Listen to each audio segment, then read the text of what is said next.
电饭锅坏了以后，千万不要当做废品给卖掉了。其实这个里面还有个值钱的宝贝，就是这个小铝片，它还有2个隐藏的功能，就连收废品的人啊，他都不知道。这2个功能呢特别实用。你来看，这是一个220伏40瓦的，这是一个保温片，它有一个恒温的功能，在生活当中啊非常实用。其实呢它有2个隐藏的功能，给大家来分享一下。首先呢，我们把这个保温片给它拆出来以后，然后呢我们给它先接上2条电源线。上面就这2条线，一个上面呢给它接1条线，就这样接完以后，然后给大家先分享一下它的第一个妙用啊，无论是第一个还是第二个都特别实用。你来看，就这样给它接好了以后，然后呢我们先用个电工胶带给它先缠一下，做个绝缘，这个绝缘一定要做好。做好了之后，然后呢给大家分享一下它的第一个妙用。我们呢在使用的时候啊，首先我们先把这个保温片给它先找个东西固定一下，就找一个铁的东西，然后这个上面正好有个固定螺丝的位置，我们给它拧上1条螺丝，给它先做个支架固定起来。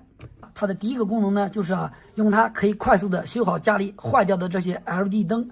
这些灯坏了以后呢，我们拆灯珠用电烙铁是根本没办法拆的，这样呢我们用它就可以来代替焊台使用了。因为这个保温片它有个恒温的功能，所以说在拆灯珠的时候无论怎么拆，放多长时间也不会烧坏上面的灯珠。用镊子轻轻的一夹，这个小灯珠就拿下来了。你看速度非常的快，不管是拆还是装都非常实用。你看我们拆了这些灯珠还可以进行2次利用。你如果用电烙铁把它拆了以后这个灯珠就坏掉了。我们修灯的时候，你看往上安装灯珠的时候，只要对准位置往上一放就可以了。这个就是它的第一个功能。然后呢我们再看一下它的第二个功能。平时我们接水管的时候，特别是这种铁管接这种塑料管的时候，那么怎么把它们2个接在一起呢？我们来看，我们把它放在这保温片上面，给它先加下温。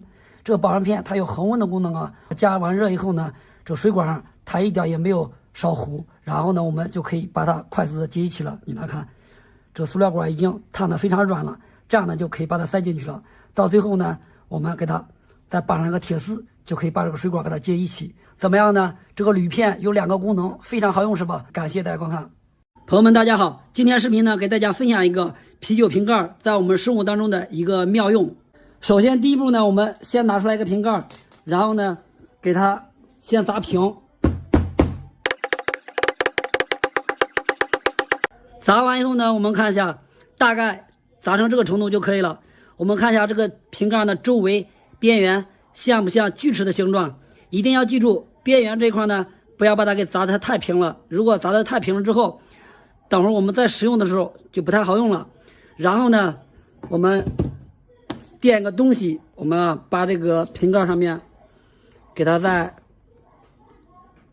用手电钻给它钻个眼儿，一定要找准中间这个位置。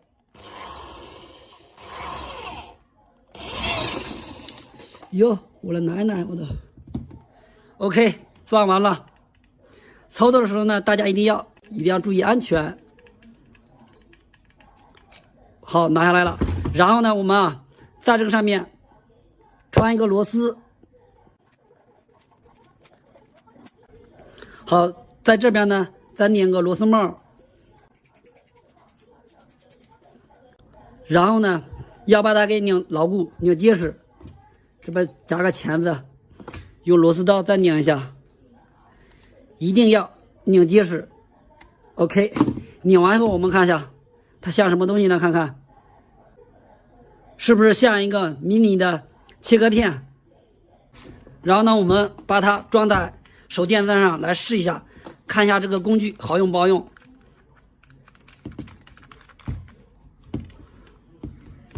我们先来切割一个 PVC 管来试一下。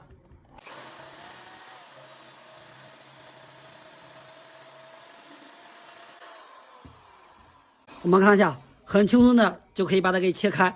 然后呢用它也可以切一个木头，我们来试一下。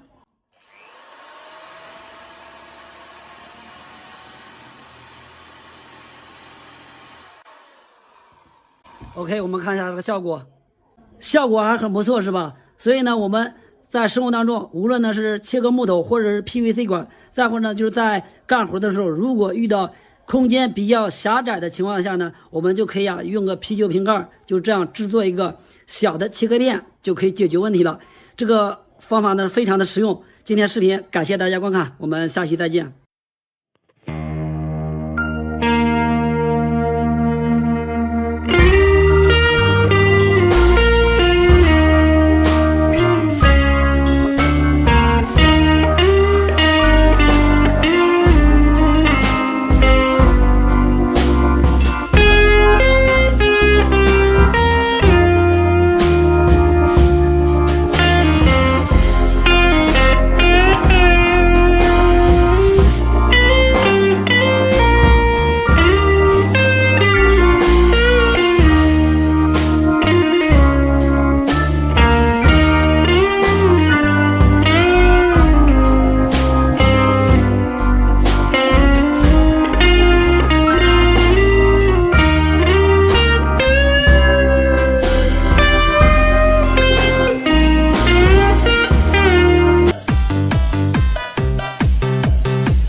Hello， 朋友们，大家好，我是老王。今天店里边来了一台美的的电磁炉，他说是不能正常加热了，我们一起来看一下。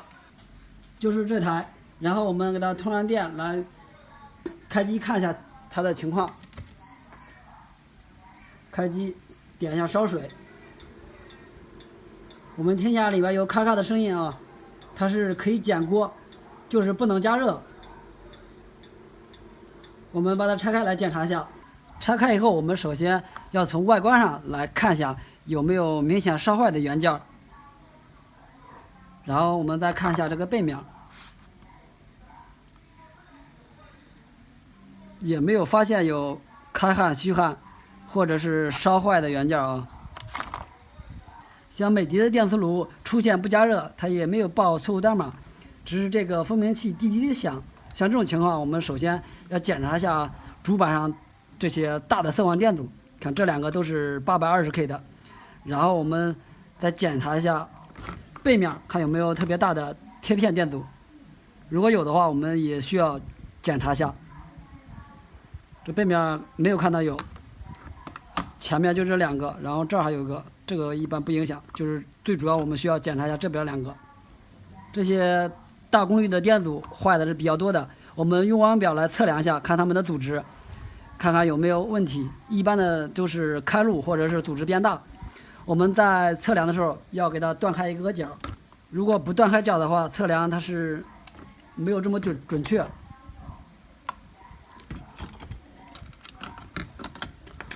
我们用网表给它调到2兆欧，这是838，这个是没问题的，它也是在它的范围之内。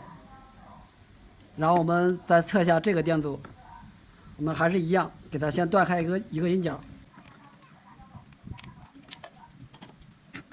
然后我们再测量一下，这个已经开路了，没有阻值了，看一下，我找了一个比它精确度更高一点的820K 的电阻，我们把这个色网电阻给它换上，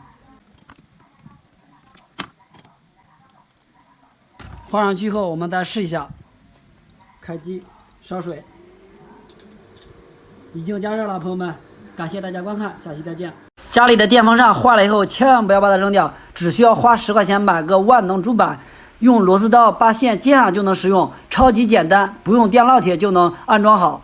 今天维修一台电风扇，它上面的坏的元件是太多了，没有价值维修了。然后呢，给大家分享一下这种万能主板的一个安装方法。其实操作起来是很简单的。这个万能主板呢还带一个遥控器，使用起来是非常的方便。现在给大家分享一下它的安装方法。首先，我们先把这条电源线，我们看一下，先把电源线我们给它先剪断，裁下来。然后呢，给它先拨出线头。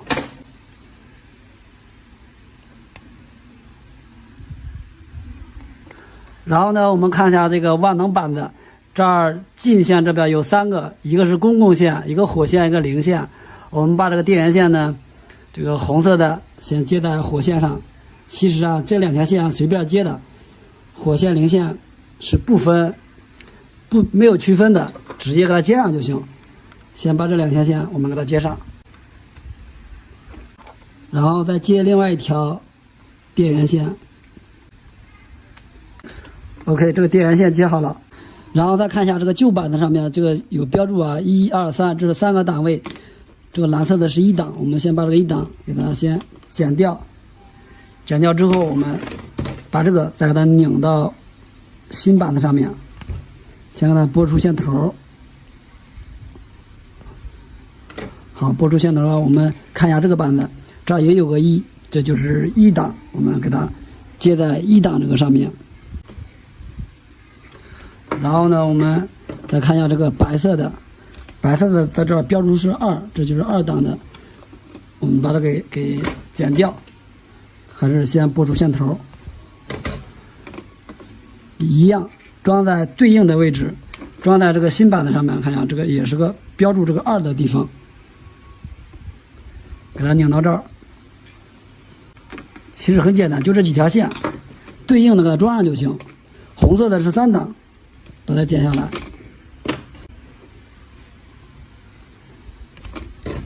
拨住线头之后，给它接在新板子3档上。然后我们再看一下这个黑色的这条线，上面标注一个 S， 我们把它给剪掉。这就是一个摇头电机的线，我们把它接在这个摇头这上面。把这线都给它拧结实，然后呢，我们看一下这边一个公共线是没有接线的，再看一下这3条线是接在这个位置，我们把它还是一样给它剪下来。这条线呢，我们就给它接在新板的这个公共线上面，就这样就接好了。然后呢，我们需要把这个板子呢给它固定在这个电扇里面就可以了。装壳之前呢，我们先给它充上电来测试一下，看能不能正常使用。好，能听到滴的一声。然后我们打开这个开关，这个风扇并不转。然后试一下摇头，是可以正常摇头。经过检查之后，发现它这个电机也坏了，我感觉我应该去买彩票去，今天中奖了。这是换的新电机，我们来测试一下，看一下能不能正常转，可以转是吧？然后这个风速也是可以调的，关机也没问题。感谢观看，我们下期再见。今天咱们给客户改装一个电风扇，他说他这个电风扇呢是开1档的时候，就是最慢档的时候，他说这个风速呢还是有点快。他问我能不能给他改一下，让这个风速呢稍微慢一点，吹出来的风呢也比较柔和一点。但是他还有个要求，就是开最快档3档的时候，他想这个速度呢还是和以前一样，还是让这个风速非常的大，转速非常快。我在想了个办法可以解决他的问题，就是把这3个档可以给它改装成是6个档，分为慢3档和快3档，改好之后就可以达到他的要求。我们首先呢先把电风扇拆开，然后改装所需要的元件呢也非常的简单，就是需要一个这样的电容。如果没有这样的电容，其实啊像这样的电容也是可以使用的，它们2个都是一样的，都是可以使用。然后再需要一个这样的船型开关，如果没有这样的船型开关，只需要一个电容也可以来降低电机的转速的。先给大家分享一下这2个组合在一起的改装方法，然后呢给大家再分享一下单独电容的一个改装方法。先在电风扇内部找一个合适的地方，把这个开关给它安装上去。首先要开个孔。我的开孔方法很简单，就是用一个报废的电烙铁头给它探个孔就行了。这个开关我选择了一个2个档位3个引脚的，把这个给它安装上去。然后呢，我们把这个电容给它焊在这个开关的1角和3角上面。焊好以后，我们找一下这个电扇上面这个电源线。其实这2条线都是一样的，我们剪一条线，把这个红色的给它剪掉也行。2条都一样，实际上我们给它剪断。剪开之后，把这2个线头我们都给它先拨出线头。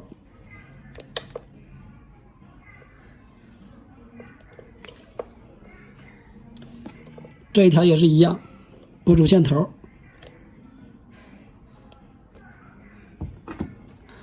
拨好以后，我们分别把这2个线头给它焊在这个开关上面。这2个其实也不分正负极的，随便往上焊就行了。我们把这个焊在这个电容上面。另外这条电源线我们给它焊在开关的中间这个引脚上。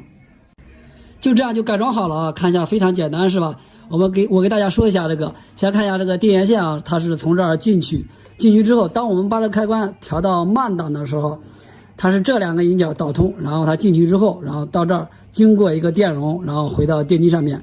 经过电容以后啊，它就会降低它的电压，然后就会电机转的比较慢一点。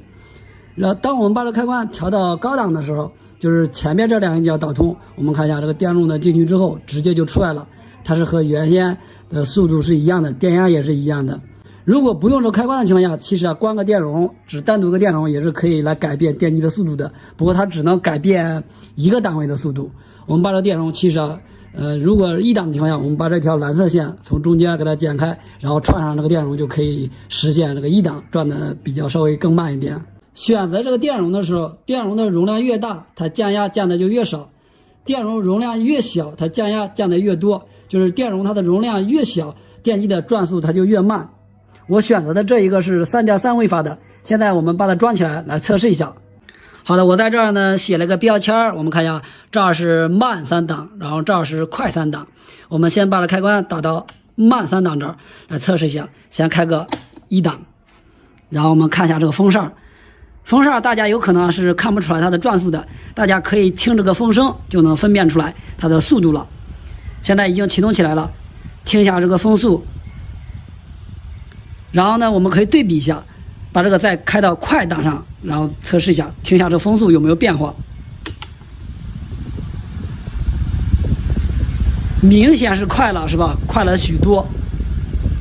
然后我们再调到慢档这儿，然后这些档都是可以来使用的，速度都是比以前要慢的。想要达到以前的速度呢，我们就把这儿调成是快档就行了。听一下这风速，非常大是吧？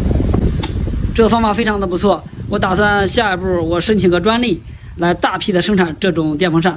很多新手朋友们在使用电烙铁焊接电线或者是焊接一些电子元件的时候，很不容易把它焊上去。就算把它焊上去了以后呢，也是非常的不牢固，很容易就脱落了。今天视频呢，我来跟大家来分享一下我使用电烙铁的一些经验，包括一些使用技巧。首先呢，我们先看一下这个常用的电烙铁呢，一般就分为2种，一种呢就是这种外热式的，还有一种啊就是这种内热式的。我喜欢这种内热式的，因为这种内热式的电烙铁呢，它的个头小巧，操作方便。像这种外热式的，看着这个头比较大一点，比较笨一点看着，特别是在操作的时候啊，你看一下这个手柄呢，这种外热式的看一下是吧？因为这个手抓的这部分呢，离烙铁头距离比较远，焊一些大元件还是可以的，如果焊一些小元件的情况下，就很不容易操作是吧？因为距离太远，不像这个内热式的，距离短是吧？操作起来特别焊一些小元件就更加精确。新手朋友们在使用电烙铁的时候，一般分为2种情况。一种情况呢，就是这个电烙铁头啊，无论怎么弄，这个锡呢它始终就化不开。还有一种情况呢，就是锡化开了以后呢，假如想焊这个电线或者是一些电子元件上面这个引脚呢，它就是不沾锡。出现这2种情况呢，先分享一下这第一种情况。出现这种情况呢，一般呢都是这个烙铁头上面氧化引起的这种情况。出现氧化后呢，我们就需要烙铁头呢给它先解决一下，就是呢先找一块这个废旧的板子，然后呢蘸点松香，上点焊锡，在这个上面呢多摩擦几下，其实呢，多摩擦几下之后，就可以把老铁头上面这个氧化层给它磨掉，磨掉以后才能更好的粘吸。就这样磨完以后啊，就可以粘吸了，看到没有？粘吸了之后呢，然后再看一下我们焊这个导线，来试一下。首先焊导线的时候呢，这个导线呢，先剥出一个线皮，然后呢，给它先剪掉一截，不需要太长，留一部分就可以了，就留这么多就可以了。在焊之前呢，首先啊，先给这个线上面先来点松香，或者是来点焊油，然后呢，在这上面给它来点焊锡 ，OK， 看一下，就这样先来点焊锡，然后呢，在需要焊接的这个板子上面呢，也是一样，焊之前呢，先给它来点松香，这个时候呢，我们在往上面焊的时候，就会非常的容易。看一下，这样呢，直接一下子就上去了，看到没有？焊的还非常的饱满，然后呢，粘的也非常的牢固。看一下，如果我们先看一下这个电线啊，先给它剥个外皮，给大家再说一下。好，我们剥开外皮，先看一下，还有一些情况，电线或者一些电子元件它不往上面粘锡，像这种情况呢，一般呢都是上面这个电线外表它氧化引起的。像这种情况呢，我们要把这个氧化层给它处理掉，找个薄的铁片或者刀片给它刮一下，把这氧化层都给它刮完以后，然后呢再接着第二步操作，然后呢就是蘸点松香上焊锡，这样就很容易上，看到没有？直接就上去焊锡了，这样在焊的时候就非常的容易了。好，现在呢我给大家再演示一下焊接电线。首先还是一样啊，先把这电线头给它蘸点松香，上点焊锡。选择焊锡的时候呢，如果焊些小元件的情况下，尽量的选择这个焊锡丝呢，让它稍微细一点。焊些大元件的情况下，可以用粗的焊锡丝。我用的这个焊锡丝呢是 0.5 的，非常细。因为我经常焊接一些小的元件，两头呢都给它上了焊锡以后啊，然后呢我们再往上面焊。焊的时候呢，首先在电烙铁头上面来点焊锡，然后开始往上面焊。OK， 看一下，现在呢就是直接一下子就焊上去了，是吧？这样焊上去的还是非常的牢固。我们家里用的这些网络电盒还有两个非常好用的功能。第一个功能呢，它可以支持手机无线投屏，无论手机上的照片、视频、歌曲都可以无线投屏在电视机上面来使用。第二个功能呢就更加强大了，其实呢对于我们每个人来说都非常的实用。现在给大家先分享一下手机无线投屏的这个功能。无线连接呢就是通过 WiFi 网络连接在电视盒上面，连接好以后啊，就是无论手机上的什么东西啊，都可以直接投在电视机上来观看。无论呢是孩子学习用，或者是自己娱乐玩用，都是非常不错的。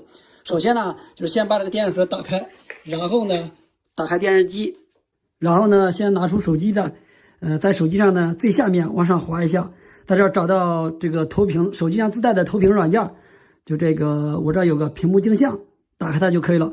然后呢，在这儿直接就可以扫描到这个局域网里边的，我的这个是我的天猫魔盒，因为啊我家这个网络电视盒呢就是天猫魔盒，所以啊搜到的就是它。然后呢点击把它连接上，现在呢正在连接。好，连接完以后啊，电视机上就可以直接出来手机的画面了。咱们看已经出来了是吧？出来的画面是不是都一模一样是吧？然后呢就这样就可以播放音乐，然后视频包括学习东西都可以直接来播放了。首先咱们来打开个抖音来看一下，没问题是吧？都是可以的。然后呢可以放点声音，没问题是吧？也是可以变成横屏全屏来使用的。首先换一个，老板，我要一份肥肠包大葱。然后咱们看个全屏的啊，直接点完以后啊就可以全屏来播放。但苏菲却一点也不害怕，因为她对自己的外表非常的自卑。投屏呢其实啊就是这么简单。目前的很多网络电视盒啊都自带无线投屏的功能。如果你家的网络电视盒没有这个功能的时候呢，其实也是可以给这个电视盒呢安装一个无线投屏的软件就可以了。手机如果没有无线投屏功能也没关系，也可以安装无线投屏的软件。安装好以后啊，它们两个就可以实现无线投屏了。无线投屏的方法就是这么简单啊。然后呢，给大家再分享一下第二种它好用的一个功能，就是我们可以看一下啊，每个这种网络电视盒呢，其实呢在它的后面啊。后面呢都有一个这样的 USB 插口，咱们仔细看一下，就这个插口，这个插口呢，它是可以给这个网络电视盒可以给它插 U 盘，给它升级来使用，或者呢可以插 U 盘来播放 U 盘上的视频或者歌曲或者照片来使用。不过这些不重要啊，它有个很重要的功能，这个功能呢就是我们可以把手机的充电线给它插上，然后呢咱们就可以看一下它呢就可以给手机来充电了。充电的同时呢，然后咱们看一下然后呢它也可以用手机的有线，然后呢投屏在电视机上面，这样呢可以一边投屏一边给手机充电。然后呢假如家里的一些数码产品没有电了，或者是手机的充电头坏了没有的情况怎么办呢？可以把它插在这后面充电就可以了。这个方法呢非常的实用，大家呢以后肯定能用得到。好了，视频感谢观看，我们下期再见。家里的电视机坏了以后不开机了，像这种情况呢，先不要着急花钱去修。今天教大家一招，其实呢用一个 U 盘就可以修好它。电视机呢如果出现就是以下两种情况，我们都可以用 U 盘来解决。第一种情况呢，就是电视机开机后呢，就像现在这个情况一样，定在这个开机画面，然后呢无论等多长时间也进不到电视机它的系统里面。还有另外一种情况呢，就是电视机开机后呢，就是一直出现这画面，等了时间长了后呢，它就关机了。像这种情况呢，看到没有，这个关机了。像到这种情况呢，一般都说明是电视机它的系统坏了。我们呢只需要用个 U 盘给它从刷下机就可以修好它。刷机之前呢，我们首先找到这个电视机它的一个刷机包，它这是个王牌的，我们点开这个王牌，然后呢在下面找到同型号的一定这个型号要找对了，不能随便下载一个，如果下载错了以后是刷不了的。我们找到同样型号的，然后把它给下载下来。下载完后呢，我们把 U 盘插在电脑后面。我的这个 U 盘呢是一个16G 的，选择这个 U 盘的时候呢，不能选择太大的，如果容量太大的情况下，电视机呢有可能会识别不到，所以说是没有办法刷机的。选择这个容量呢，最好是4个 G 或者是8个 G 的，最大呢不能超过16个 G。U 盘的格式呢要选择 FAT32的，如果用别的格式的情况下，可能电视机也没有办法识别，刷机的成功几率比较小。看来我这个就是 FAT32的。刷机之前呢，最好是把这 U 盘给它格式化一下，然后格式化的时候呢，选择它的格式呢就是这种FAT32，选择默认的这种就行了。然后呢点击开始，这样格式化以后呢，刷机的几率刷成功的几率比较大一点。OK， 格式化完毕之后，然后呢我们把找到的把下载好的这3个文件给它直接发送到 U 盘就可以了。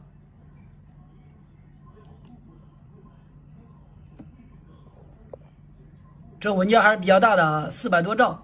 这3个文件我们看一下，主要就这个是它的刷机包，这个呢是400多兆，然后其余2个呢是它的引导，这2个呢文件比较小。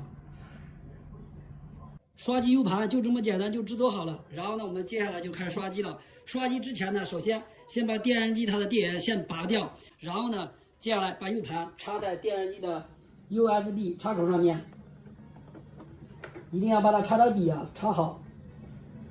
然后呢我们一只手先按住电视机上面的开机键，要按住不要动，然后呢另外一只手给它通上电。好，现在呢看一下电视机它的画面有什么变化。在现在呢就是这个开机键一直要按住不要松，现在显示正在升级中，还不要松手，直到进度条出来以后再松手。这个进度条呢走到100%以后，然后电视机呢它就会自动重启，重启完以后电视机就修好了。